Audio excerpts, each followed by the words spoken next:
ବିଭୂଷଣ ରାଉତ ସୁକିନ୍ଦା ନିର୍ବାଚନ ମଣ୍ଡଳୀରେ ଗତ ନିର୍ବାଚନର କଂଗ୍ରେସ ଦଳର ପ୍ରାର୍ଥୀ ବିଧାନ ଏସବୁ ପ୍ରହସନ ନାଟକବାଜି ଚାଲିଛି। ଏଠି ବିସ୍ଥାପିତ ଲୋକ ଜମି ହରାଉଛନ୍ତି, ନିଜର ବିସ୍ଥାପିତ ହରାଉଛନ୍ତି, ତାଙ୍କ ପାଇଁ ଚାକିରି ନାହିଁ, ତାଙ୍କୁ ମାଡ଼ ମରା ହେଉଛି ପ୍ରଶାସନ ପ୍ରେଜେଣ୍ଟରେ। ଏଠି ସମସ୍ତ କଳିଙ୍ଗନଗରରେ ଶିଳ୍ପ ଥିବା ଶିଳ୍ପ ମାଲିକମାନେ କୋଟି କୋଟି ଟଙ୍କା ଏଠିକାର ନେତାମାନଙ୍କୁ ଧରିକି କୋଟି କୋଟି ଖର୍ଚ୍ଚ କରିକି ମୌଜ ମଜଲିସ କରୁଛନ୍ତି। ସେଇ ପଇସାଟା ଯଦି ସାଧାରଣ ଲୋକ ସୁକିନ୍ଦାର ସାଧାରଣ ଲୋକଙ୍କ ସ୍ୱାର୍ଥରେ ଖର୍ଚ୍ଚ କରାଯାଆନ୍ତା ତାହେଲେ ଏଟା ଗୋଟେ ଭଲ ପଦକ୍ଷେପ ହୁଅନ୍ତା।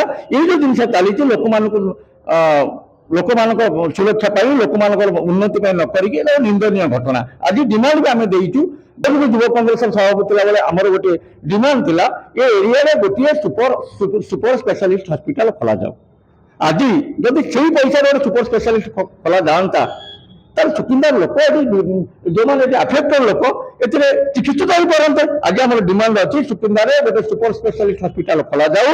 ଯଦି ସୁପର ସ୍ପେଶାଲିଷ୍ଟ ହସ୍ପିଟାଲ ଖୋଲିବା ପର୍ଯ୍ୟନ୍ତ ଆପଣ ଯୋଉ ଟାଟା ମେଡିକାଲ ଖୋଲିଛନ୍ତି ସେଠି ସ୍ଥାନୀୟ ଲୋକଙ୍କୁ ମାଗଣା ଚିକିତ୍ସା ଦିଆଯାଉ। ଲୋକଙ୍କ ମନ ଖୁସି କରିବାରେ କାହାକୁ ମନା ନାହିଁ, ପ୍ଲାଣ୍ଟ ବାଲାକୁ ମନା ନାହିଁ, ନେତା ମନ୍ତ୍ରୀ ମାନଙ୍କୁ ବି ମନା ନାହିଁ, କି ଏଠି ମାନଙ୍କୁ ସାଧାରଣ ନେତୃତ୍ୱ ତାକୁ ବି ମନା ନାହିଁ। କିନ୍ତୁ ଆଜି ଆଗେ ଲୋକଙ୍କର ମୌଳିକ ସମସ୍ୟା ବୁଝ। ଲୋକ ଏଠି ଥଣ୍ଡା କାକର ଖାଇକି ମାଡ଼ ଖାଉଛନ୍ତି, ତାଙ୍କ କଥା ନ ବୁଝି ଏଠି କୋଟି କୋଟି ଟଙ୍କା ଖର୍ଚ୍ଚ କରିକି ଲଙ୍ଗଳା ନାଚ କରିକି ଏ ଯୋଉ ପ୍ରହସନ ନାଟକ ଆଜି ମୌଜ ମଜଲିସ ଚାଲିଛି ଏଟା ନିନ୍ଦନୀୟ ଘଟଣା। ମୁଁ ନିନ୍ଦା କରୁଛି ଆକୁ। ଆଉ ଦୁଇ ନେତା ପୂର୍ବତନ ନେତା ଏଠି ନେତା ବର୍ତ୍ତମାନ ଏରିଆ ବୁଝୁନାହାନ୍ତି ଚାନ୍ଦା ନେବେ ବୋଲି। ଆଗାମୀ ଦିନ ମିଶିକି କରୁଥିଲେ ଏଇଟା ଅଲଗା ଅଲଗା ମିଶିକି କରୁଥିଲେ ପ୍ଲାଟଫର୍ମ ଅଲଗା।